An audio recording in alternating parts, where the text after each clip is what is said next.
everything that we know, our great culture. Now, what's the proof of that? Is there any proof that any ancient advanced civilization was ever on Earth at any point in the dim or distant past? Yes, yes.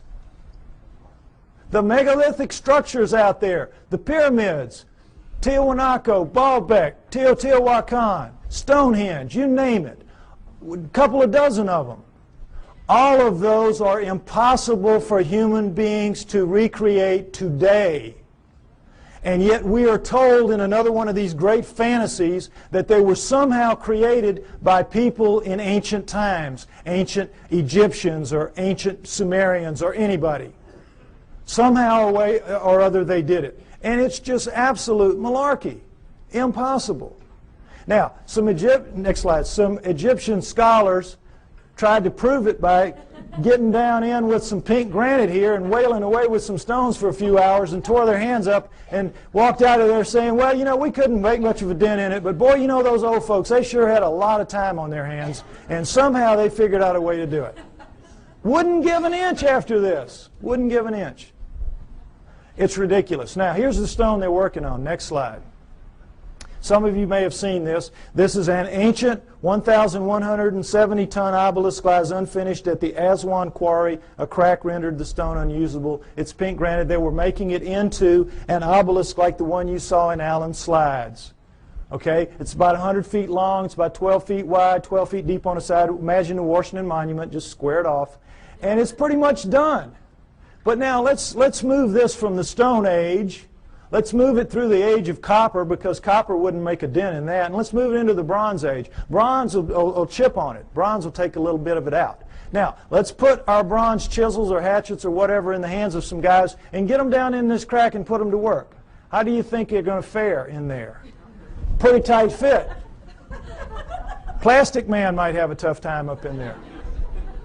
But the point is, they've got it pretty much done. They're working on the spire here. When they break it, you know how it works. You press here, you get this. Well, look, does this look like somebody chipping away with a little hand? No. This looks like a belt sander taking pieces out the size of the chair you're sitting on. Huge chunks of pink granite, one of the hardest stones in the world, just being ripped out. And they press too hard with whatever machine they've got here, and you know your physics. You get stress back here, and they popped it. They broke it. And they just said, whoops, we busted that one. And they just unhooked it and went somewhere else and left it for us to marvel at and wonder how they could have done it.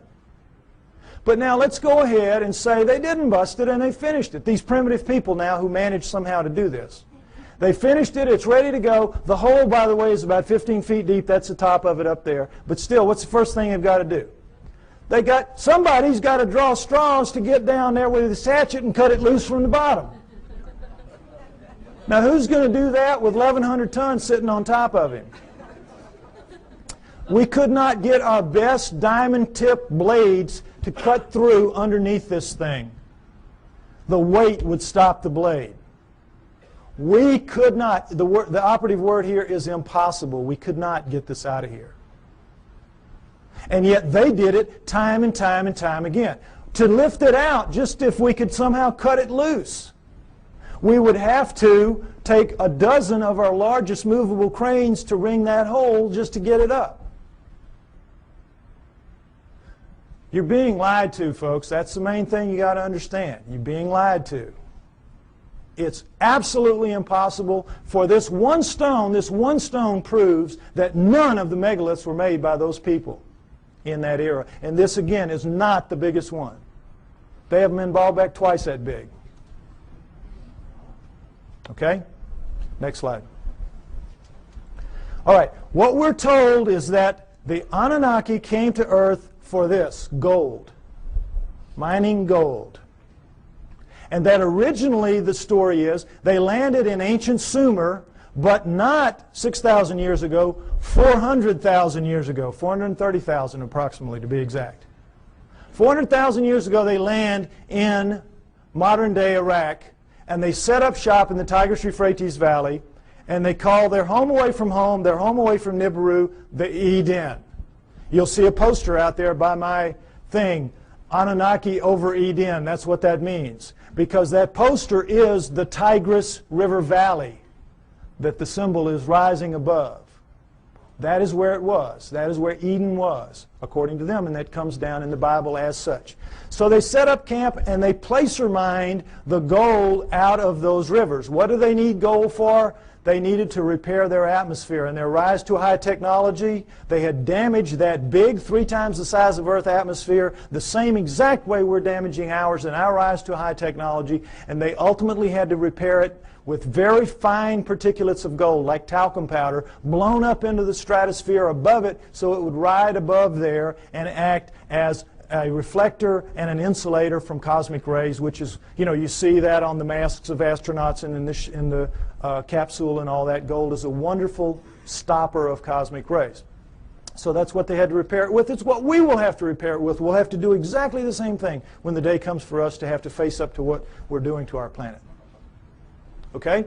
So they came, they placer mined out of the river, and all that is you put a tray in the water, you let the water sweep over, the water drops the gold into these cloth. Every few weeks you pick it up, and it's real easy. It's the way we do it now when we have the opportunity. But you tap out any stream system, ultimately, and they did. After about 150,000 years, they had tapped it out.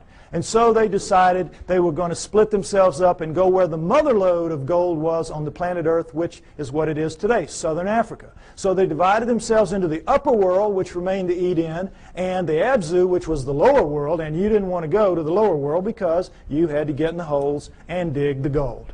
And they didn't like it. So the Anunnaki revolted. They said, we don't want to do this. We want a slave to do this work for us. Plus, it was a hardship duty, mostly men. Why don't you make us some women while you're at it? So that's what they did. They decided to use the creatures of Earth, which would be the hominoids, and I say it would have been the Almas, the likeliest candidate. They took the creatures of Earth to get some of their genetic material to make the new slave better adapted physically to the planet than they were, but the slave would for the most part be like themselves. We shall make the Adamu, A-D-A-M-U, which comes down as Adam, and we shall make the Adamu in our own image after our own likeness, which comes down word for word. And that is what they did. They made their slave inferior models of themselves. That's us, folks. That's us. We're really inferior models of the Anunnaki. And as you saw in the cylinder seal, we look like them. We look like, in their own image after their own likeness. In all of the cylinder seals, we look just like them. We don't have the horns on our headgear. That's about it. We are them. That's why we're not adapted to this planet. That's why we're so obviously not a part of this planet. We have their bones. We don't have primate bones. We have their muscles. We don't have primate muscles. We have their skin. We don't have primate skin. We have their body pattern, their hair patterns on their body is ours. We have thickest on our front, thinnest on our back. Primates have thick on the back, thin on the front. We have their eyes, their poor night vision eyes. We have their foreheads. We have their brains. That's a key to this. We have their brains. That's why we're not like anything else on this planet. We are them. We are genetically engineered copies of them. Okay, next slide. Let's take a look at how that was done. Human body contains 100 trillion cells. There's a nucleus inside each human cell except red blood cells. Each nucleus contains 46 chromosomes arranged in 23 pairs. One chromosome of every pair is from each parent. The chromosomes are filled with tightly coiled strands of DNA. Genes are segments of DNA that contain instructions to make proteins, the building blocks of life. This is where genetic engineering takes place. Now, we're going to go over it lightly, but it's very important. I want you to understand these things that I'm going to tell you now. Okay, next slide. Don't worry about the details and how they do it. This is what they do. They can open up a cell, our genetic engineers can, our geneticists can. We can open up a cell, open up the nucleus, pull out strands of DNA, and in that strand, 98% of it will be what's called junk DNA. We don't know what it does. If it has a function, we don't know what it is. 2% will be what are called, prosaically enough, the working segments. They work. They do what they're supposed to do. They make the proteins. Now, if you cut in the junk above a working segment and in the junk below and remove it and have done the same with another strand of DNA over here. You can move anything into anything else. It can be animal into plant, plant into animal, fish into fowl. It does not matter, because all living things at the most fundamental level are exactly alike. Understand that. We're all made of the same 4 base pairs, the same 20 amino acids.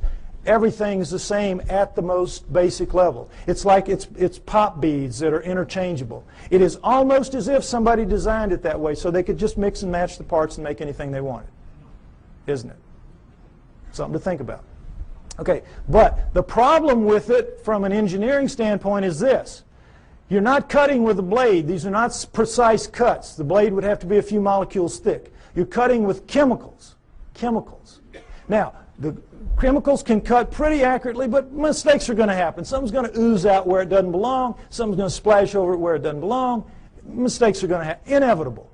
We know that. We make mistakes all the time. Another problem with genetic engineering is you don't know what you're going to get when you do this. You can't predict. You have to decide what you're going to do. You have to do it. You have to let it express, which is live, and see what you get, and then use that to determine what you do the next time. And of course, the great fear in genetic engineering is somebody's going to make a mistake and create the Andromeda strain that's going to kill us all.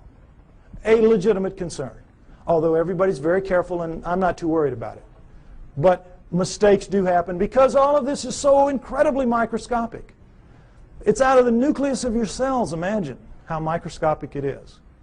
But don't try to figure it out. I can't even figure it out. It's really complex. But they do it. Okay, understand that. Now, with that in mind, let's look at some of the proofs that I say indicate very clearly that we are, in fact, what the Sumerians say, a genetically engineered species by the Anunnaki. Next slide. Okay, here we go. The cerebral cortex is the deeply convoluted surface region of a brain that is most strongly linked to intelligence, lower right. It's the stained part out here. If you peel that off of the brain of a rat, it will cover a postage stamp. Peel it off of a monkey, it'll cover a postcard. Peel it off a chimp, it'll cover a sheet of typing paper. Peel it off of us, and it'll cover 4 sheets of typing paper. Now, you can see this is a transition. This is clearly a transformation. Now, there's some weird things about it. These guys are using all they've got. All they've got. We're using 1/2 of 1 page in a very different way than they are using what they have. 1/2 of 1 page. How do we know? We all know. We use about 10% of our brains. We know that from the studies done with idiot savants. You know that. And we know there are thousands of miles of neural network in our heads not being used. We don't know why. We don't know why. I'll tell you why. We shall make the atom who's strong but not too strong, smart but not too smart. They sealed it off genetically at the 10% mark, or wherever it is. We don't know exactly where it is. But wherever it is, they sealed us off. You don't want your slave to be anywhere near as smart as you. You, in fact, want your slave to be so decidedly inferior to you that you never have to worry about treating it like a slave. So they engineered us to be really clever to ourselves, but for them, we were smart enough to talk, take instructions, act with a little bit of ingenuity and self-reliance. They could turn things over to us and kind of let us take over and do it. They gave us just enough to be wonderful in our own eyes, but be pond scum relative to them. It's what they did. So, it's pretty clear in as much as that, and now understand with the idiot savants, for those of you that don't know the proof about this, idiot savants get some beam of light in the damage to the good 10. They get some beam of light and it will strike somewhere in the other 90%. You all saw Dustin Hoffman in Rain Man, remember? Well, they get it in math, they get it in music, they get it in sculpture, art, whatever, wherever it strikes. Now, if there's just one, we could say, well, that's a freak of nature. But we've had lots of them, lots of them. So we know that all of this is out there. It's in our heads. We just can't access it. We just can't use it. But if it wasn't in our heads, it wouldn't be in their heads. So we know that it happened. They have no idea how. Well, I say that the Anunnaki did it deliberately, and that makes sense to me. Next slide. Okay, mitochondrial DNA, late 1980s, you might remember this. In humans, over 99.99% of a cell's DNA is packed into the cell nucleus, with a small amount occurring outside the nucleus in small structures called mitochondria. That's these babies right here. They're about 16,000 base pairs long. Now, when you have a mixing and a mating, the DNA in the nucleus mixes. mixes. But